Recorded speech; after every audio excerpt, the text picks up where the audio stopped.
So we're talking about splenic marginal zone lymphoma. So that's a spleen, that's a cartoon of the spleen, and that's a splenectomy specimen. This is from US, and what you see over here is that the marginal zone lymphomas are not uncommon. Clinical picture.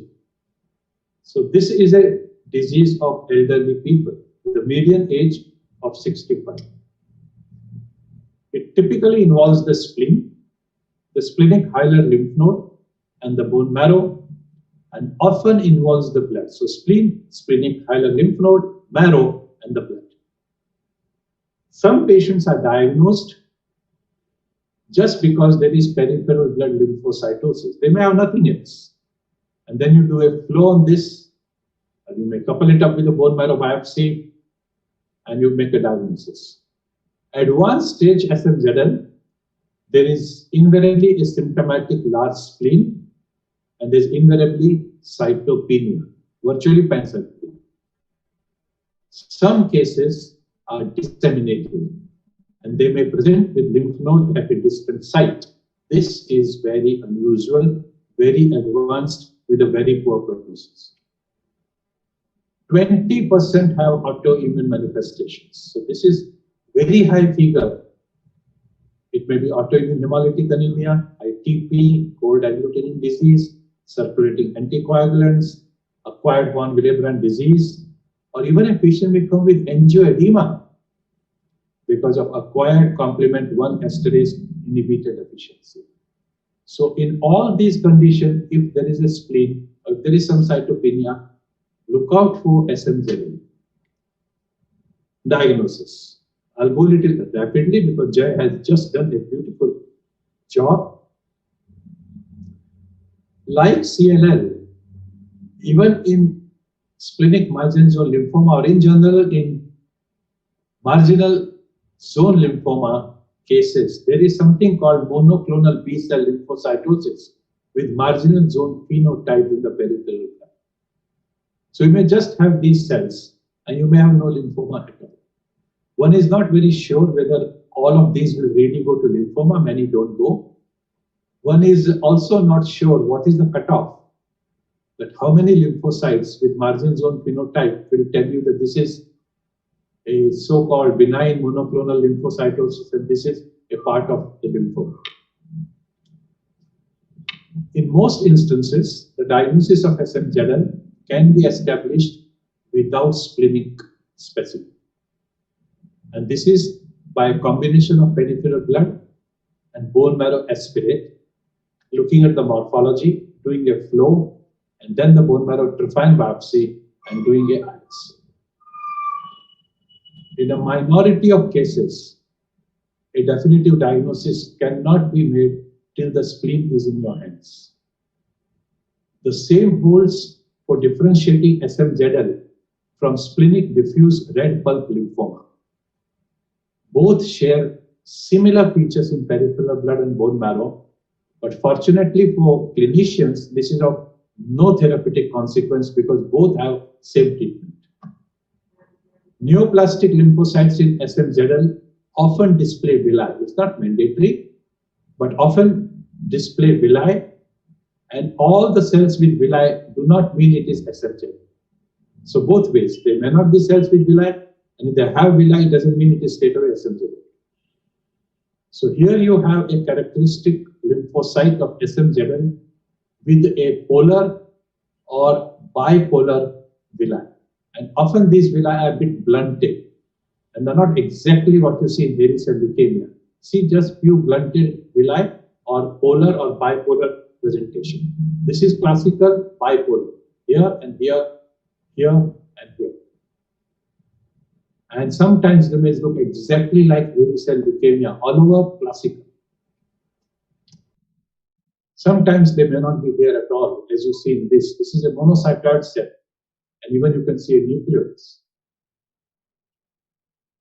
As far as the flow is concerned, HLA-DR is invariably positive, CD19, CD20, CD45, CD79B. Half of the cases may have IgD, 41% FMC7, 59% CD23, 41% CD5, and 50% 11C. But almost rarely you now almost never have CD25, CD103.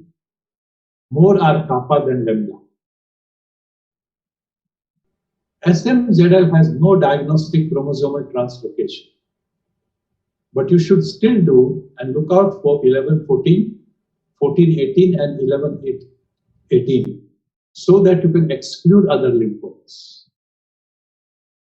And you should also do mid-88 if you are confused, because you can make mistake between lymphoplasmacytic or Waldenstrom versus splenic marginal zone.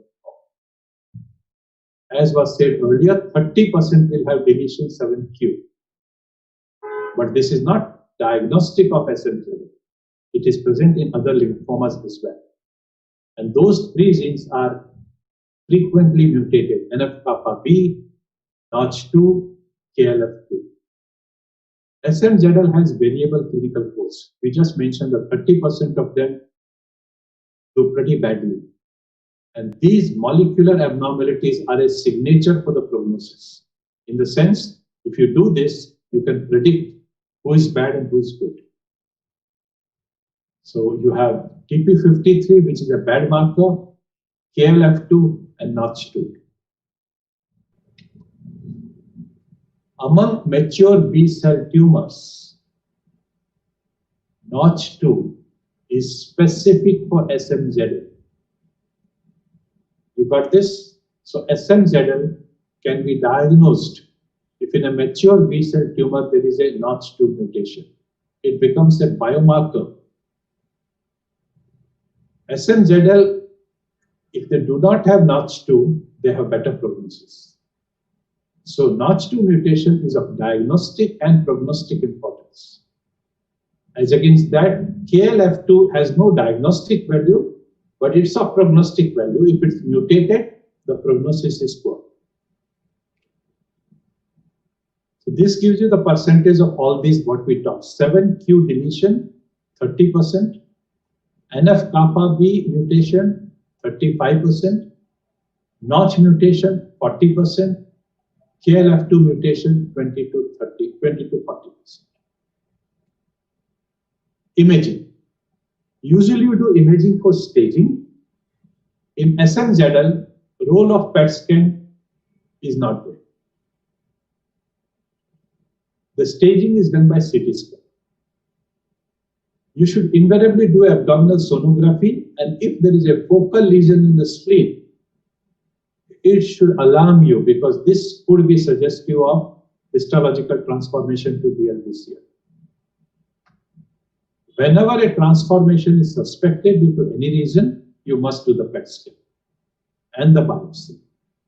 And if it is only in the spleen, say spleen with a focal lesion, you must do splenectomy, not as a treatment, but to pick up evolution to a DLBCL. So this is a scan for a massive or a moderate spleen, and that's a scan for a massive spleen. And sometimes the spleen could be so massive that just like patients of myelofibrosis fill the whole tummy. Hepatitis C. Hepatitis C is frequently associated with lymphoma, especially two of them, the MZL and DLBCL. Chronic stimulation by HCV is an important factor in the development of a subgroup of SMZL. I'm just mentioning subgroup because I cannot give you percentage. These percentages have very high geographical variability. Certain areas, it is highly prevalent. In other areas, there may be almost no association. A clinical triad is described of SMZL, hepatitis C, and type 2 mixed cryoglobulinemia. In SMZL, positive serology of HCV is not a good prognosis because it is often associated with nodal disease and the monoclonal gammopathy that Jay spoke about. Prognosis. Within the three marginal zone lymphomas, splenic marginal zone lymphoma is in between. a shade better than nodal and a shade inferior than marked. But still, the 5-year survival is in 80s and 90%. And their prognostic model. So the Italian cooperative group has developed a prognostic model by looking at 300 and odd patients. And they considered low hemoglobin, raised LDH, and low albumin as those 3 factors. As against this, there is this HPLL. H for hemoglobin, P for platelet, L for LDH, and the next L for extrahilar lymphadenopathy. So not taking albumin into account is the SMZL study group's prognostic 4-factor formula. So this was from a study of almost 600 patients, and they identified 3 risk groups with different outcomes. And these are those 3 risk groups, A, B, and C. So adverse factors were hemoglobin less than 9.5, platelet less than 80,000, LDH above normal, and presence of extrahilar lymph nodes. If you have 3 or 4 of these, it's the poorest prognosis, and if you have none of them, it's the best prognosis. Even a simplified version of this was later proposed and validated. There is no evidence supporting the use of these indices to decide that the treatment is required and to decide which treatment is required. These are only for prognosis. The last part of my talk is the treatment. So like CLL and like the follicular lymphoma, asymptomatic SMZL just requires active surveillance. That is way to watch. You look at them every 3 to 6 months, do physical examination, sonography, blood count, and chemistry. Those who have concomitant chronic hepatitis C infection may not require immediately the conventional treatment, but they should be treated for their hepatitis C. And in the days of interferon, that interferon indirectly could control the lymphoma. The main criteria for initiating the treatment is presence of progressive or symptomatic splenomegaly, progressive cytopenia with hemoglobin going below 10, platelet going below 80, neutrophil going below 1000. If there are autoimmune disorders like AIH or ITP, they should be treated on their own merit. The options for treating a SMZL that requires treatment are these 5: splenectomy, rituximab, chemoimmunotherapy, and novel agents. Criteria that suggest that the treatment is needed was already mentioned, and this is just put in the form of a table. Progressive or symptomatic splenomegaly, cytopenias of this degree, constitutional symptoms, progressive nodal disease, and if there are autoimmune complications, then the specific treatment for that. So let's discuss these 5 options. So splenectomy first. Before rituximab, that is 2 decades ago, splenectomy was considered as the first treatment of choice for patients of SMZL. I remember in 1980s and 90s, right up to 2004 and 5, we used to refer these patients to the surgeon. He would remove the spleen, and then we forget about the patient because he will not relapse for many, many years and right up to a decade. Today, we don't give anything to the surgeon. Before splenectomy, patients who have cytopenia, you should do a bone marrow biopsy. Because if bone marrow is heavily infiltrated and that is the cause of cytopenia, then splenectomy will not give you the best of the results. Most of the patients usually after splenectomy have an excellent hematological response. The cytopenia is restored and all the symptoms due to spleen disappear. An additional advantage of doing splenectomy, of course, is Jay will tell you that now this is a pakka case of SMZL because you have the spleen for histopathology. But you don't do splenectomy today for that. Splenectomy is contraindicated if you have got peripheral nodal disease. So a lymph node disease outside splenic hilum, it becomes mandatory to do some other treatment. And similarly, if transformation is suspected, and if it is in the splenic so-called nodule, as suggested by sonography or PET scan, then you do splenectomy to pick up the DLBCL. The 5-year PFS and OS by splenectomy is 60% and 80%. Half of the patients may not need any further treatment in their life because this disease as such occurs in 60s and 70s and gives you a median survival of 10 years plus. So splenectomy could be sort of a cure for them. One must never forget that this is a major surgical procedure with severe and potentially fatal acute and late complications. Despite all preventive steps, 5% of splenectomized patients die of infection, as shown in 2 recent series from France and British Columbia listed here. And at the same time, splenectomy is not an eradication of the disease. Splenectomy is better than chemotherapy. The 5-year survival with splenectomy is beyond 60% as against chemo. This is what a cut surface of the spleen may look like when you remove it. Nodules all over, little less clear-cut nodules, and these may be like micronodules as in this. Second treatment is rituximab, which today has become the first treatment. So splenectomy has been largely replaced by rituximab in last 2 decades and has become the preferred initial treatment. Its success is equal to that of splenectomy. 375 milligram per meter square, 6 weekly doses. Mind you, not 4 what you are usually used to. 6 weekly doses produces a rapid response with a high overall response rate of 80% and complete response rate of 40%. So it does the same job as splenectomy without the problem of splenectomy. And then you give maintenance rituximab every 2 months for 2 years. It further improves the progression-free survival, but there is no overall survival advantage. This maintenance is optional because the maintenance is not superior to retreatment on demand. So you could do either of the 2 in consultation with your patient. Rituximab is a great treatment for those who have got associated autoimmune disorders because it will cover both. And it will save you from the toxicity of long-term steroids. Rituximab monotherapy avoids toxicity of chemotherapy. This is I would say, most important statement of the day. This is one disease where rituximab monotherapy is the preferred treatment as against chemoimmunotherapy.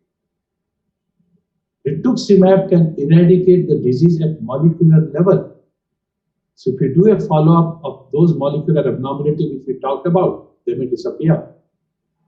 Interestingly, response to rituximab, just 6 doses can be pretty long-lasting. 10-year PFS is 60%. So 2 out of 3 patients who have received rituximab 6 doses may not relapse. Rituximab is active if the relapses occur, and you can reuse it at the time of relapse. Chemoimmunotherapy is my 3rd treatment. For those patients who do not respond or relapse after rituximab or splenectomy, and there are almost 20% of all these, chemoimmunotherapy is the option, not chemo, but chemoimmunotherapy. CIT is a good option for a young, fit person who has got a symptomatic disseminated disease with constitutional symptoms, or where you have shown that there is a high-grade transformation where R-CHOP will be used. Otherwise, it is RCVP or RCOMP. Overall, these protocols are not safe. When you use chemo, there's grade 3+ neutropenia in 1/4 of the patient, grade 3 infection in 8% of the patients, and death can occur, as happened in 2 out of 51 patients in field trial. And this is the last thing you want to happen. So CIT is used sparingly when you are forced to use it. What about bendamustine rituximab? So you have this PRISMA trial, which is open-label single-arm phase 2 study. It gave BR as a first-line therapy to 56 subjects of SMZL. This was organized by the International Extranodal Lymphoma Study Group, together with the Italians and the Lymphoma Study Association. The overall response and CR rates were 91% and 73%, so very good. PFS and OS at 3 years were 90% and 96%, fantastic. But the problem is here. The toxicity is substantial, mainly hematological. Neutropenia grade 3 or more, almost 40% of patients. Infections and febrile neutropenia, 5% and 4%. Overall, 25% experienced serious adverse events. 25%. Every fourth after BR gets a serious adverse event. In fact, 9% of patients went off the study because of the toxicity, and one died of infection. Now, this is the degree of neutropenia. Look over here, the darkest. So grade 3, grade 4 neutropenia is very common after chemo immunotherapy. Recently in Blood, which carried the presentations in ASH in 2019, showed that bendamustine rituximab, this was phase 3 study, bendamustine rituximab is not an improvement over rituximab monotherapy in elderly people with SMZL, and majority are elderly. So these subjects, BR is not superior with respect to survival than R monotherapy. And these are some slides from that presentation in the ASH meeting. What you have blue is the rituximab and the orange is the BR. Look at the proportion surviving at 5 years, identical. And once again, overall survival, event-free survival, overall survival, identical. So don't have to rush with PR or any chemotherapy. What about novel agents? So there is no trial with novel agents which is dedicated to SMZL, but there is a data in general for MZL. So ibrutinib is everybody's baby. Also, len rituximab combination has been used and others. Hepatitis C eradication is an effective tool for treating SMZL. If cytoreduction is not required immediately, then antiviral treatment for HCV can be used as the first option. It has a favorable outcome. In past, when interferon was the treatment of Hep C, in a large study of 704 Hep C positive indolent lymphoma having 137 SMZL showed a good response. And there's another small study of 36 subjects with interferon-based therapy with again a good response in 2/3 of the patients. So these are some of the algorithms. SMZL, asymptomatic, no pancytopenia, wait and watch. The disease progresses, go for rituximab or splenectomy. If you have a symptomatic patient or you've got a pancytopenia, it's hepatitis C negative, go for rituximab or splenectomy. It's Hep C positive, treat hepatitis C, and if the tumor shrinks, just observe. If the tumor does not respond, go for rituximab or splenectomy. This is another algorithm published by the British guidelines. So you diagnose SMZL, it is asymptomatic, wait and watch. If it is symptomatic, there are no lymph nodes, there are no B symptoms, a patient is ineligible for splenectomy, treat with rituximab monotherapy. If the patient has peripheral lymphadenopathy or B symptoms, go for rituximab with chemotherapy. If the patient is refractory to rituximab, but there is no lymphadenopathy, and patient has low surgical risk, you can go for splenectomy. In short, rituximab is the baby, is the preferred treatment. Splenectomy, when you feel that rituximab will not be enough, and sparingly rituximab with chemotherapy. Response assessment and prognosis. So there are criteria laid down for complete response, partial response, and so on. I'll not go into the details of it. These are very logistic ones. This is a publication, British Journal of Hematology, 5 years ago, discussing what outcome of SMZL, 107 patients treated in British Columbia. So these are the results. Overall survival, if you look at the 5-year, it's almost 70%, and there's a reasonable flat line over here, right going up to 20 years at about 60%. And this is progression-free survival. Once again, you look over here, about 1/3 of the patient have a flat line, and at 5 years, it's over here 60%. Transformation is a common phenomenon. You should be careful.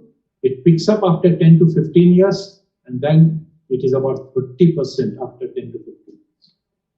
So to summarize my presentation this morning, splenic basal zone lymphoma is a rare indolent B-cell lymphoma, so it is rare. It commonly presents with an enlarged spleen. Marrow and peripheral blood are invariably involved. Presence of the disease in peripheral lymph node or extranodal sites is extremely uncommon. It is characterized by micronodular infiltration of the spleen with marginal zone differentiation. The immunophenotype is usually IgM plus, IgD is plus minus, cytoplasmic Ig is plus minus, the pan-B antigens are present, CD5 is negative, CD10 is negative, CD23 is negative, CD45 is plus minus, and cyclin D1 is negative. The commonest chromosomal abnormality is deletion 7q. The molecular studies show you NF-kappa B mutation, Notch2 mutation, KLF mutation, KLF2 mutation, and TP53 mutations.